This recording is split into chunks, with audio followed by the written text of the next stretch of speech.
Man, it feels like the Lions. They lose their starting center yesterday, and it's like we haven't even gotten like to week one yet. Like, how does that happen? But injuries, listen, that's a part of it. But again, this goes back to what I've said about Grand Haven.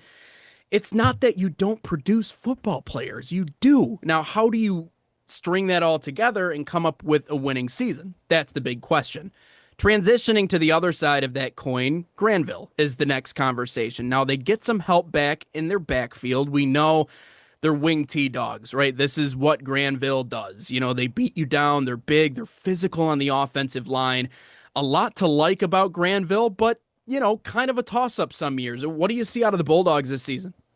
I mean, consistency is what I'm looking for. But from this Bulldogs team, I think they need to start strong and stay strong. I mean, again, this is a tough conference. And honestly, it's hard to compete with that wing T style offense at the level that they're at. I mean, you see Unity Christian do it. Now they're at a lower division. Granville has had success in the past, but once they get into the playoffs, they haven't made much of a run since then, right? So 2 years ago, it was a strong finish compared to a rough start. Last year, it was flipped.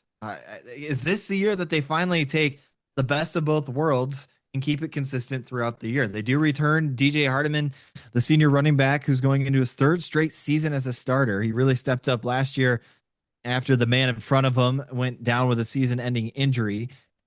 One part of the game that really stands out to me for Hardiman is he had a 160-yard game against Cass Tech and then another 154-yard game against East Kentwood. I mean, against those two schools, you'd be pretty comfortable handing the ball off to him, right? So last district championship appearance was 2024. They haven't won one since 2016, and their last state title was another 20 years earlier, right, in 1996. So again, putting everything together, can this be finally the climax of this program, and can Eric Stiegel finally get over that district championship hump and get his first since 2016?